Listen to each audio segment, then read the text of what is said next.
আমরা একটা জায়গায় ঐক্যমত হয়েছিলাম বলে আমরা আসলে রাজনীতির মাঠে গিয়েছিলাম যে জুলাই গণ অভ্যুত্থানে আমাদের 1000-এর উপরে ভাই বোনেরা শহীদ হয়েছে, জীবন দিয়েছে, পঙ্গুত্ব বরণ করেছে হাজারো ভাই বোনেরা। তাদের এই আত্মত্যাগকে আমরা বৃথা যেতে দিব না। জুলাই গণ অভ্যুত্থানের পরে এটাই ছিল আমাদের কমিটমেন্ট যে বাংলাদেশকে আমরা সংস্কার করব, জুলাই গণহত্যার বিচার আমরা নিশ্চিত করব এবং বাংলাদেশের অর্থনৈতিক বৈষম্য সেটা আমরা দূর করব।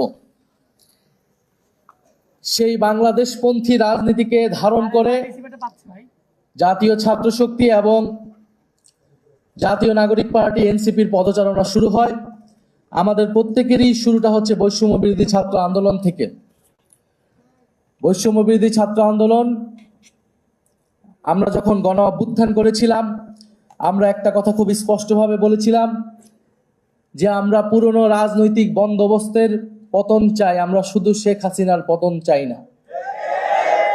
আমরা তো শেখ হাসিনা সরকারের পতন অবশ্যই চাই, পাশাপাশি আমরা রাষ্ট্র সংস্কার করতে চাই, এমন একটা বন্দোবস্ত প্রতিষ্ঠা করতে চাই যেখানে বারবার বাংলাদেশকে স্বৈরতন্ত্রের কবলে পড়তে হবে না। বাংলাদেশকে বারবার বাংলাদেশের ছাত্র জনতাকে রাজপথে এসে জীবন দিতে হবে না। এদেশের মানুষের বৈষম্য দূর হবে, এদেশের মানুষের অধিকার নিশ্চিত হবে, এদেশের স্বাধীনতা, সার্বভৌমত্ব এবং জাতীয় মর্যাদা নিশ্চিত হবে। বাংলাদেশ কারো তাবেদার রাষ্ট্রে পরিণত হবে না। এই ছিল আমাদের গণ অভ্যুত্থানের আকাঙ্ক্ষা এবং কমিটমেন্ট। এবং বাংলাদেশে এই গণ অভ্যুত্থানে সবচেয়ে বড় ভূমিকা রেখেছে বাংলাদেশের ছাত্র সমাজ।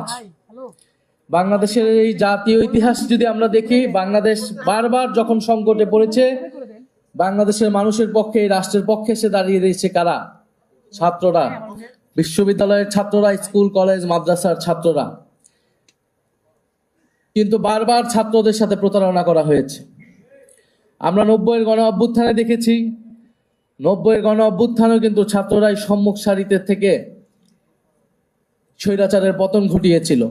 কিন্তু 90-এর গণ অভ্যুত্থানের পরে এদেশের রাজনৈতিক দলগুলো ছাত্র সমাজের সাথে প্রতারণা করেছিল। আমরা একই জিনিস দেখতে পাচ্ছি 24-এর গণ অভ্যুত্থানেও। 24-এর গণ অভ্যুত্থান করেছে ছাত্ররা, জীবন দিয়েছে সাধারণ মানুষ, কিন্তু তার ফল ভোগ করছে এখন নানান রাজনৈতিক শক্তিরা। এবং আমরা দেখছি যে বাংলাদেশে আমাদের যে দাবিগুলো ছিল, সংস্কার, বিচার, অর্থনৈতিক লুটপাটের বিচার, ফ্যাসিবাদ এবং আধিপত্যবাদের কবর রচনা করা, সেই সব কিছুকে তোয়াক্কা না করে যারা সরকার দলে রয়েছে তারা জনগণের বিরুদ্ধে আবার অবস্থান নেওয়ার চেষ্টা করছে। যেদিন শপথ নেওয়া হলো, শপথের প্রথম দিনই আমরা দেখলাম তারা শপথ গ্রহণ করলেন না। সংস্কার পরিষদের সদস্য হিসেবে তারা শপথ গ্রহণ না করে গণভোটে গণরায়ের বিরুদ্ধে অবস্থান নিল। যেখানে এই নির্বাচন হয়েছে, গণভোট হয়েছে, গণভোটে যে আদেশ, সে আদেশে স্পষ্টভাবে বলা আছে একই দিনে শপথ নিতে হবে। কিন্তু তারা আওয়ামী লীগের মতোই সংবিধানের দোহাই দিয়ে এই সংস্কার পরিষদের শপথ নেওয়া থেকে বিরত থেকেছে। যদি সংস্কার পরিষদের সদস্য হিসেবে তারা শপথ না নেয়, তাহলে এই জাতীয় সংসদের আসলে এক আনা মূল্যও নাই। কারণ বাংলাদেশের মানুষ আমাদেরকে ভোট দিয়েছে, গণভোটে হায়ের পক্ষে ভোট দিয়েছে সংস্কারের জন্য। এটা শুধু জাতীয় সংসদ হওয়ার জন্য নির্বাচন হয় নাই, এই নির্বাচন হয়েছিল সংস্কার পরিষদ হিসেবে এটাকে কার্যকর করার জন্য। আমরা দ্বিতীয়ত দেখতে পাচ্ছি তারা বিচার প্রক্রিয়ায় হস্তক্ষেপ করলো। তারা কোনো কারণ ছাড়াই, কোনো অভিযোগ ছাড়াই ট্রাইব্যুনালের যিনি প্রসিকিউটর ছিলেন, চিফ প্রসিকিউটর, তাকে সরিয়ে দিলেন। এবং বিচারে নানা ধরনের হস্তক্ষেপের কথা আমরা শুনতে পাচ্ছি। যারা ভিকটিম ছিল, যারা সাক্ষ্য দিয়েছে নিজে উৎসাহ থেকে, তাদেরকে নানাভাবে চাপ প্রয়োগ করা হচ্ছে এবং তারা নানান হুমকির মুখে আছে। ফলে আমরা খুবই সন্দিহান যে বিচার প্রক্রিয়াও সুষ্ঠুভাবে এই সরকারের আমলে হবে কিনা, সেটা নিয়ে আমাদের মনে, জনগণের মনে সন্দেহ তৈরি হয়েছে। তৃতীয়ত আমরা দেখছি, আপনারা দেখেছেন যে বাংলাদেশ ব্যাংকের গভর্নরকে কিভাবে নির্লজ্জভাবে মব তৈরি করে অগণতান্ত্রিকভাবে বাংলাদেশ ব্যাংক থেকে সরিয়ে দিয়ে একজন ঋণখেলাপি একজন ব্যবসায়ীকে বাংলাদেশ ব্যাংকের গভর্নর হিসেবে নির্লজ্জভাবে বসানো হয়েছে। বাংলাদেশে বিগত সময়ে প্রায় 30 লাখ কোটি টাকা লুটপাট করা হয়েছে, বিদেশে পাচার করা হয়েছে। এই গণ অভ্যুত্থানের পরে অন্তর্বর্তী সরকার নানান ব্যর্থতা এবং সীমাবদ্ধতা সহ এই অন্তর্বর্তী সরকারের গভর্নর চেষ্টা করে যাচ্ছিল সেই লুটপাটের টাকাগুলোকে ফেরত আনার, এবং এই লুটপাটের টাকার সাথে যারা জড়িত, এই লুটপাটের সাথে আওয়ামী লীগের ফ্যাসিস্টদের সাথে যারা ব্যবসায়ী এবং আমলা রয়েছে তাদেরকে বিচারের আওতায় আনা। কিন্তু আমরা দেখছি সেই বিচার প্রক্রিয়াকে ভণ্ডুল করতে, ঋণ খেলাপিদেরকে আরও সুযোগ সুবিধা করে দিতে, আর্থিক লুটপাটের পথকে প্রশস্ত করতে বাংলাদেশ কেন্দ্রীয় ব্যাংকে দখলের একটা নির্লজ্জ চেষ্টা করলো সরকার দল। অথচ তারা এর আগে বলেছে তারা যখন সরকারে ছিল তারা কখনোই রাজনৈতিক বিবেচনায় বাংলাদেশ ব্যাংকে গভর্নর বসায়নি। ফলে যারা নির্বাচনের আগে একরকম কথা বলেছে, নির্বাচনের পরে একরকম কথা বলেছে, আমরা নির্বাচনের আগেই জনগণকে এই বিষয়ে সতর্ক করেছি। আমরা জানি জনগণ তাদের বিপক্ষেই ভোট দিয়েছিল। নানান ইঞ্জিনিয়ারিং করে তারা ফলাফলটাকে নিজেদের পক্ষে নিতে সক্ষম হয়েছে।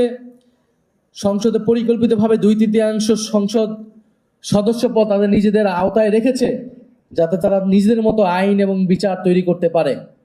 যেরকমটা 2008 সালে আমরা দেখেছিলাম আওয়ামী লীগ একচেটিয়াভাবে বিরোধীদেরকে এক পাশে ঠেলে নিজেদের সংসদ করায়ত্ত নিয়ে সংবিধানকে নিজেদের মতো পরিবর্তন করে দেশকে নিজেদের মতোভাবে পরিচালিত করেছে।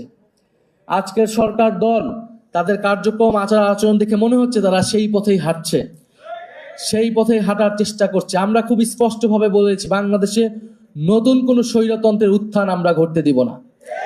উত্থান ঘটতে হলে আমাদের জীবনের উপর দিয়ে সেটা হতে হবে। ফলে সংস্কার প্রক্রিয়া বাস্তবায়ন হতেই হবে। যদি সংসদে না হয় সেই লড়াই রাজপথে গড়াবে। আমরা সেই লড়াই রাজপথে গড়াতে চাই না।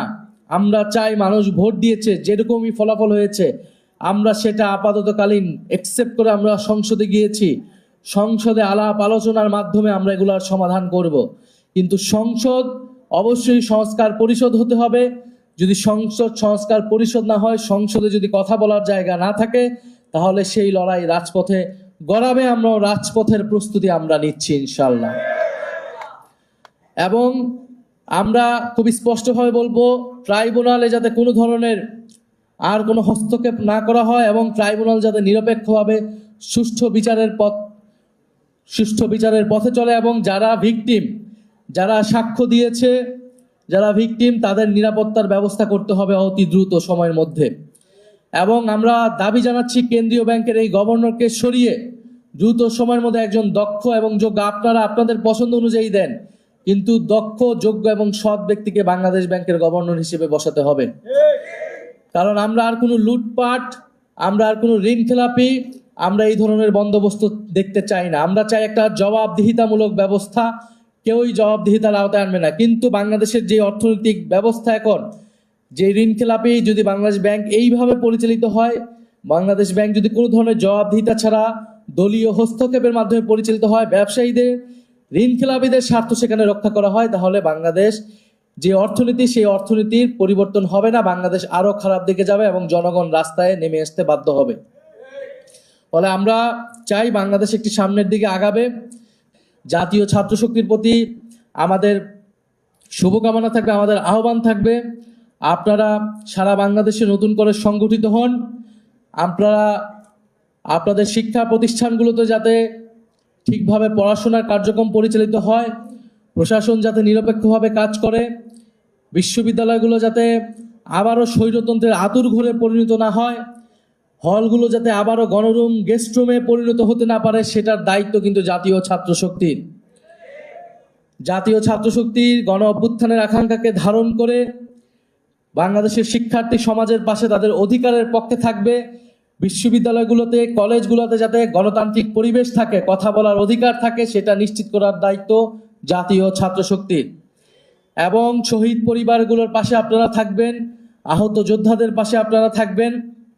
একটা কথা শোনা হচ্ছে যে পুলিশ হত্যার তদন্ত নাকি আবার করা হবে। জুলাই গণ অভ্যুত্থানের সময় সেই যে যুদ্ধ পরিস্থিতি, যদি বিচার নিশ্চিত করতে হয়, অবশ্যই আগে যারা জুলাই গণ অভ্যুত্থানে জুলাই যোদ্ধা যারা আহত হয়েছে, শহীদ হয়েছে, তাদের বিচার আগে নিশ্চিত করতে হবে। পুলিশ বাহিনীকে আমরা সমগ্র পুলিশ বাহিনী কিন্তু দায়ী ছিল এই অপরাধের জন্য, এই গণহত্যা সংঘটিত করার জন্য। কিন্তু আমরা সমগ্র পুলিশ বাহিনীকে কাঠগড়ায় দাঁড় করিয়ে নেই। আমরা বলেছি যারা অভিযুক্ত ব্যক্তি শুধু তাদেরকে আমরা বিচারের আওতায় আনবো, আর পুরো বাকি পুলিশ বাহিনী যাতে সংস্কারের মধ্য দিয়ে জনগণের পক্ষের বাহিনী হিসেবে আবার কাজ করে। ফলে এই মীমাংসিত বিষয় নিয়ে যদি আবার বিতর্ক তৈরি করা হয় তাহলে জনগণ বাধ্য হবে রাজপথে নামতে।